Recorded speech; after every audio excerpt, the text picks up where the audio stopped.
Esta es la última etapa de vida del ser humano. La muerte es un hecho que en ocasiones es difícil de entender y aceptar, y más aún cuando se encuentra cerca de nosotros.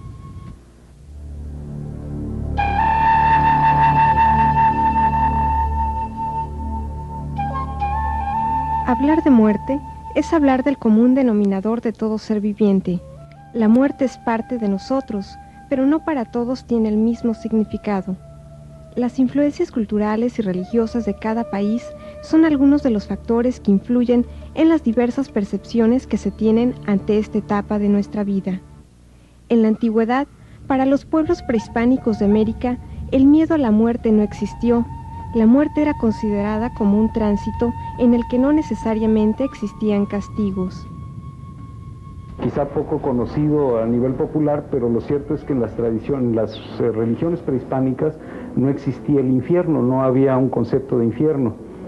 Entonces el tránsito era a otra vida, pero esa otra vida, salvo casos de excepción, normalmente era una vida que iba a ser eterna y tranquila. Dependía de cómo murieras, qué sería lo que serías en la otra vida. Pero no había pues ese temor al más allá, no había ese temor a la muerte porque no había el temor al castigo. ¿Pero qué es la muerte para el mexicano? La muerte es una situación natural que todos sabemos de enfrentar alguna vez. Es el fenómeno biológico más democrático que existe, porque a todos nos ha de tocar, nadie se salva. El paso necesario para poder entrar en una realidad que no la conocemos actualmente, no la podemos conocer totalmente, pero que sí la percibimos. Esa realidad que es el amor, ¿no?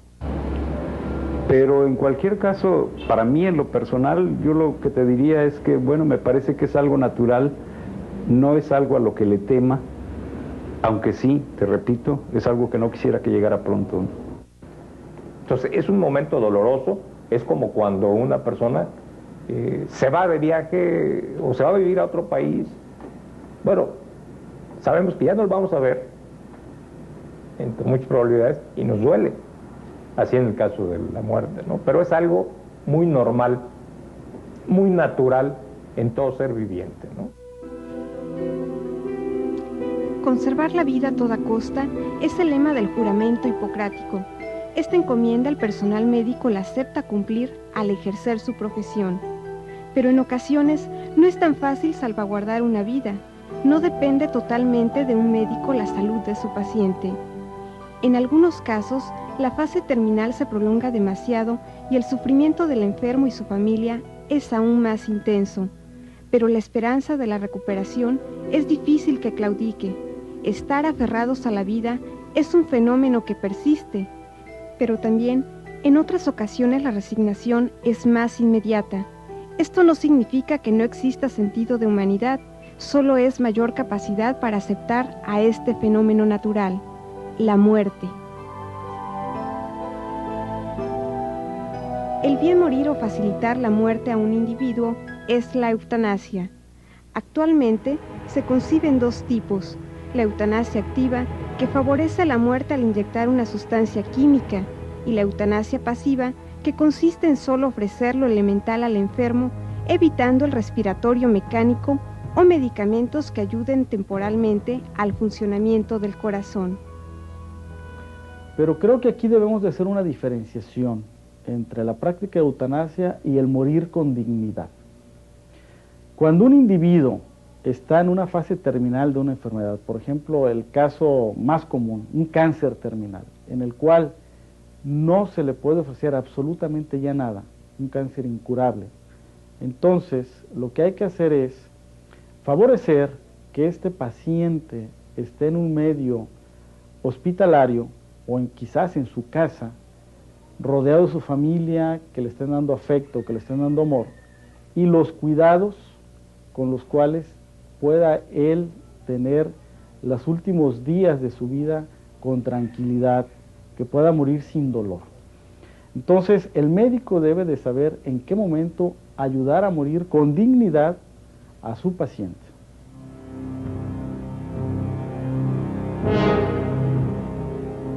En primer lugar, la eutanasia está prohibida, ¿sí? No, es un tema sumamente debatido. De hecho, actualmente en el mundo, creo que únicamente en Europa, en un país, no estoy muy seguro, pero parece ser que es Holanda, es el único país en donde se acepta la eutanasia activa. Desde el punto de vista jurídico, el individuo que se priva a sí mismo de la vida no incurre en ningún delito, pero cualquier persona que lo ayude, que lo auxilie a morir, está cometiendo un delito de homicidio, ya sea simple, ya sea calificado, según las circunstancias. Todavía no existe ningún permiso, ningún tipo de trámite que se pueda aplicar para una persona que quiere privarse de la vida y que le pida a otro, médico o no, que lo ayude a morir, ¿no? No existe, y quien lo haga está cometiendo un delito, insisto, de homicidio. Lo que opina la Iglesia es que, bueno, está en contra de la eutanasia, ¿verdad? La Iglesia afirma que debe respetarse la vida humana hasta las últimas consecuencias, hasta los últimos momentos. Nos enseña nuestra fe que no hay que tener miedo al dolor y a la muerte, y al sufrimiento, que el dolor también purifica, que el dolor también santifica, que el dolor es un camino también para poder llegar a la glorificación. Y entonces que nadie tiene derecho pues a quitar la vida a una persona mientras tenga la posibilidad de vivir. Yo creo que si esto tratara de implantarse en México tendría muchísima oposición, como la tiene el aborto, por ejemplo, ¿no? Y la razón sería la misma, porque tenemos una influencia muy fuerte de la religión. Los rezos simbolizan la fe a un Dios. Son parte de un culto religioso que siempre se ha reflejado en los ritos ceremoniosos. La presencia de signos en los templos forman parte de la creencia de los feligreses. En la Iglesia Católica, el sacerdote aplica los santos óleos a quien se encuentra en etapa terminal. Los óleos son aceites curativos, aceites o signos por los cuales nos llega la gracia de Dios. Para poder aplicarlo se necesita que la persona tenga fe, es el requisito fundamental. Si la persona no tiene fe, no puede recibir este sacramento. Al morir una persona debe levantarse un acta que certifique el motivo del fallecimiento. Si se desconoce el diagnóstico de lesiones de un cuerpo vivo o cadáver, servicios periciales deben encargarse de realizar todas las pruebas necesarias de medicina forense y criminalística para lograr su total esclarecimiento. Todas las Procuradurías de Justicia del territorio mexicano cuentan con una dirección de servicios periciales, donde un grupo de expertos en balística forense, huellas digitales y medicina ayudan en la investigación que esclarece los delitos cometidos en cada uno de los casos.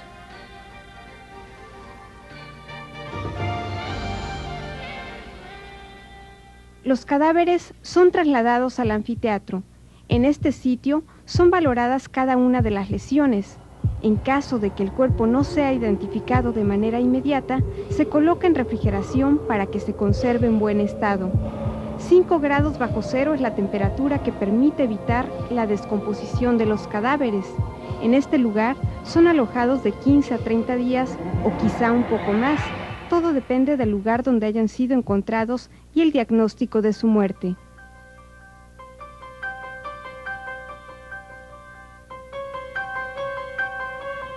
En el laboratorio de histopatología, los médicos forenses toman muestras microscópicas de los órganos que registran lesiones, mientras que en el laboratorio de químicos se hace la prueba de alcoholemia que determina si el lesionado ingirió algún grado de alcohol que haya provocado el accidente.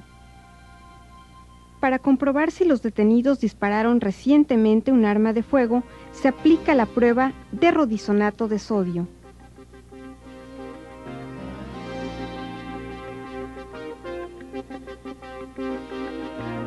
En el laboratorio de balística se hace un estudio comparativo microscópico para analizar si los casquillos o proyectiles encontrados pertenecen al arma de fuego identificada. ¿Cómo enfrentar a la muerte de manera tan cercana y con tanta cotidianidad? ¿Cómo asumir siempre el sentido humanista y de profesionalismo? Efectivamente se tiene que enfrentar estas situaciones con mucha sangre fría. Yo creo que la sangre fría y la ecuanimidad y el enfrentar esta situación con tranquilidad no está divorciado de hacerlo también con cierto grado de humanidad. Tiene uno necesariamente que volverse tranquilo. Comienza uno con la práctica a ver el cadáver no como una persona, sino como un objeto de estudio, pero sin embargo no debe uno perder la perspectiva de que con todo y el aspecto científico que le quiera uno poner, es un ser humano, fue un ser humano que merece todo el respeto y que merece toda la consideración que se debe tener con cualquier otro cuerpo. Es necesario tener serenidad y asumir con profesionalismo la función que se desempeña. Es importante que el personal tenga la suficiente preparación para la toma de decisiones. En una vez hubo una persona que falleció en un rancho.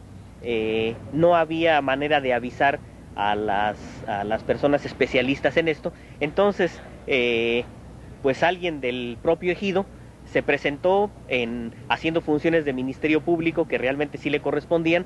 Le llamó por su nombre en 3 ocasiones y al no responder, la persona que ya había fallecido asentó en el acta de levantamiento de cadáver que una vez que fue llamado por su nombre por 3 ocasiones y no respondió, se le declara muerto formalmente. Solo el médico puede acreditar con certeza si existe un fallecimiento, porque en ocasiones se tiene la posibilidad de que nos encontremos ante un cuerpo en estado de coma profundo. Pues hay reportes de casos extraordinarios de alguien en el cual se le había declarado médicamente muerto y en realidad el individuo no había fallecido, ¿sí? Sino que varias horas después el individuo recupera el conocimiento, empieza a tener otra vez latidos cardíacos. En algunos casos se puede denominar esto como catalepsia, ¿sí? En el cual el individuo aparentemente está muerto, pero en realidad no está muerto, ¿sí? Son casos extraordinarios, sí, son casos excepcionales. Yo en lo personal nunca he estado en contacto con un caso de esto. Lo he leído en la prensa, quizás en algún artículo médico, pero en realidad yo nunca he estado en contacto con un paciente de esta naturaleza. Son, le repito, algo muy excepcional. La sangre es el primer elemento que entra en descomposición al fallecer. Por protección a la salud, es necesario embalsamar a los cuerpos, y más aún cuando la velación supera las 24 horas. Se debe estar consciente de las causas que provocaron el descenso, el estado en que quedó el cuerpo y la situación final en que se encuentran los órganos. El embalsamamiento es un proceso que dura un promedio de 3 horas y media. En este lapso se logra desinfectar el cuerpo. A través de este procesamiento es posible preservar casi de manera natural la expresión de vida de quien ya es difunto. Mientras se inyectan los líquidos preservadores y se aplica maquillaje encerado, no se deja de dar masaje a las extremidades de todo el cuerpo. Este ejercicio permite no impedir su movimiento y lograr una imagen que evite el gesto de dolor que probablemente pudo haber quedado en el rostro del difunto. Embalsamar un cuerpo también es una función que requiere de profesionalismo. Para ejercerla, es necesaria una permanente preparación psicológica, moral y personal, porque no es tan fácil ejercer en este ámbito. Yo creo que lo he asumido como parte de mi profesión, ¿sí? En lo que es asesor funerario, y más que nada, como te decía, ¿no? Es darle una satisfacción a la familia de ver el cuerpo en el último momento bien presentado, ¿no? Y tener la imagen de él. Psicológicamente, pues la verdad hasta ahorita no he tenido repercusiones de ningún tipo, no he soñado a ninguno de los que he embalsamado, porque el día de mañana a lo mejor no va a estar una persona que nosotros no conocemos, como es la mayoría, ¿no? A lo mejor va a estar nuestro familiar, nuestro padre, nuestro hermano, quién sabe qué nos depare Dios, ¿no?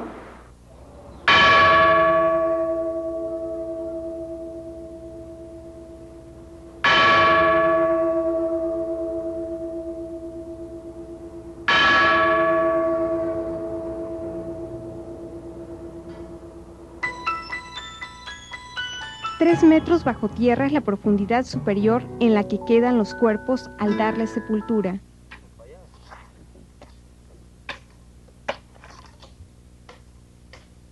En Colima, el Panteón Municipal comprende una superficie de 14 hectáreas donde ya han sido sepultados un promedio de 8,000 difuntos durante los últimos 120 años.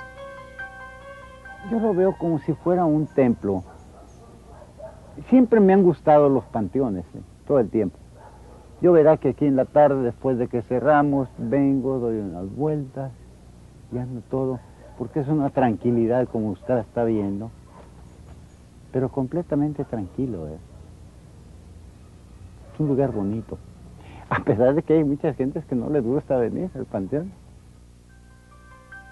En la actualidad, cada mes ingresan un promedio de 55 difuntos al Panteón Municipal.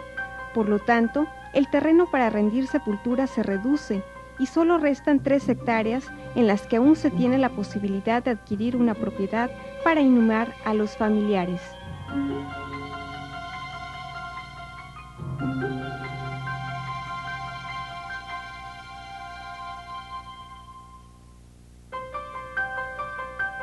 Después de dar sepultura, si existe la necesidad de exhumar al cuerpo, es necesario presentar una orden judicial que justifique los motivos que avalan su autorización.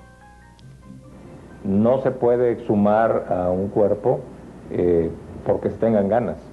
Debe haber una razón médica o especialmente una razón de investigación para que se pueda autorizar por algún juzgado competente la exhumación. Hablemos de que usted cuando tuvo un caso, su familia, y tuvo que pedir una gaveta prestada, porque no tenía propiedad, y lo enterraron allí. Y ya después adquiere usted una gaveta y lo quiere pasar a su propiedad. Si el cuerpo aquel ya tenía 5 años de muerto y estaba enterrado en una caja de madera, ya se puede sacar los restos para pasarlos a su tumba. Y si está en cajas metálicas, ahí sí necesitamos mínimo 15 años, ¿sí?, para poderlo mover, porque en las cajas metálicas los cadáveres se hacen agua y hasta que se les consume y todo eso. De modo que pues en las cajas de madera no, se consumen más pronto. La desintegración de la masa corporal se produce al faltar oxígeno en las células. Es por ello que al permanecer en un ataúd bajo tierra, el cuerpo humano pierde su estructura característica, se consume. Y el proceso de descomposición se acelera por efecto de las bacterias que existen sobre todo en el intestino grueso, en el colon. Entonces viene un proceso de putrefacción, el cual, dependiendo de las condiciones de la tierra en la que esté sepultado el cuerpo, se lleva a cabo en forma más rápida o tarda más tiempo. Por ejemplo, las momias que hay en Guanajuato, que son las clásicas aquí en México, bueno, son lugares que tienen mucho contenido de sales y son lugares muy secos. Y esto favorece que el cuerpo, en vez de descomponerse, se deshidrate y se mantenga momificado. A diferencia de los lugares cálidos y húmedos como aquí en Colima, esto acelera el proceso de descomposición orgánica.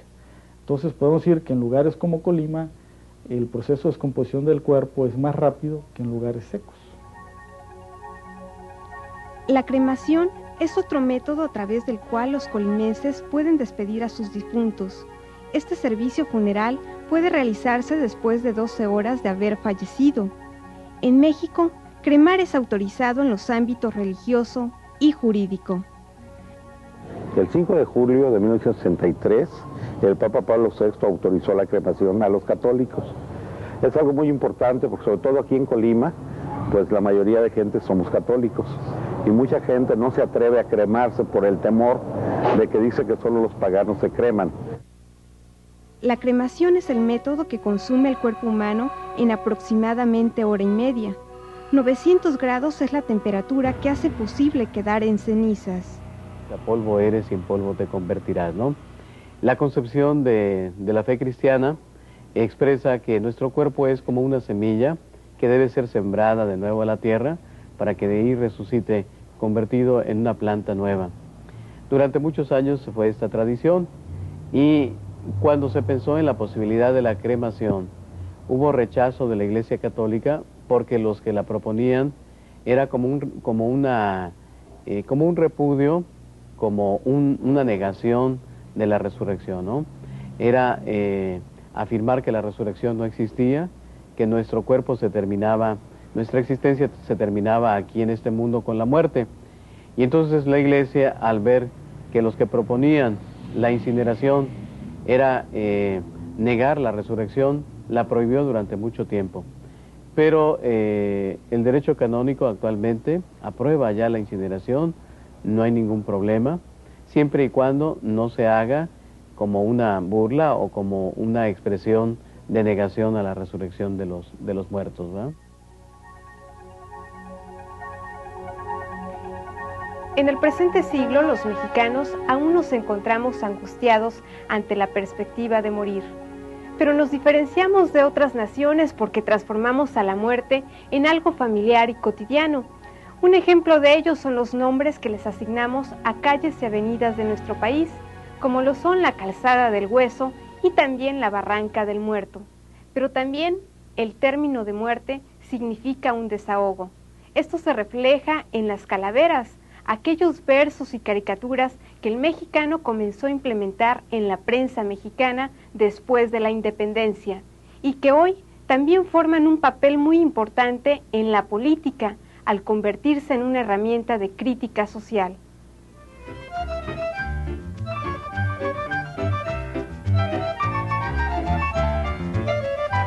Se juega con la muerte, se hacen corridos, artesanías, teatro, literatura y gastronomía, pero a pesar de ese juego, se le tiene un respeto que se manifiesta de diversas formas. Una de ellas, y quizá la más importante, es la celebración del 2 de noviembre, el Día de Muertos. En esta fecha es visible una tradición de origen prehispánico, los altares de muertos. En el siglo XVI, los frailes cristianos aprovecharon mucho o ajustaron, digamos, el calendario de fiestas, de las fiestas cristianas, al calendario de las fiestas prehispánicas. Y por coincidencia, en el mismo mes del año prehispánico, que no recuerdo cómo se llamaba, creemos que era un año dividido en 20 meses, no en 12 meses, no recuerdo cuál era su nombre, pero en el mismo mes en que se celebraba en Europa el Día de Todos Santos, se celebraba en el México prehispánico una fiesta también dedicada a la muerte. Entonces, los altares, como nosotros los conocemos ahora, muy probablemente tienen su antecedente en eso, en las ofrendas que se hacían en la época prehispánica a los dioses o simplemente a los muertos, ¿no? A quienes ya habían muerto. Se desconoce la fecha exacta en que dio inicio la tradición de los altares de muertos. Solo se tiene constancia de su origen a través de las ceremonias de ofrendas a los muertos que se realizaban en las tumbas de Tiro de Colima, así como en las de los Olmecas en el sur de Veracruz. Estas ceremonias a los muertos, que tienen por lo menos entre 4.000 y 5.000 años de antigüedad, fueron las que en algún momento se convirtieron en ofrendas del Día de Muertos y dieron paso a los altares tradicionales que hoy conocemos.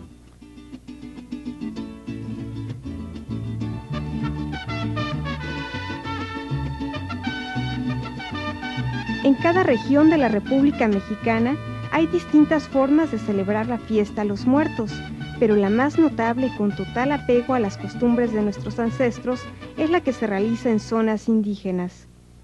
En los panteones de cada entidad, los habitantes ofrendan a los muertos llevando música, arreglos florales, coronas y brindan con ellos y por ellos. Es una cosa exagerada. Ese día abrimos el panteón a las 6 de la mañana. Cerramos las puertas para que no entren automóviles, ¿no? Que entre la pura gente así. Pero para que explicarle, ¿qué le digo? Vienen un promedio de 10 a 12.000 gente. No se pone completamente lleno. Y son las 10, 11 de la noche y todavía hay gente aquí. desde el día 1 y el día 2. Bueno, la gente viene, ya les trae sus coronas, según flores, hay gentes que les traen comida a las tumbas, pues no, son ideas pues de que ellos tienen, pero pues son, ¿no?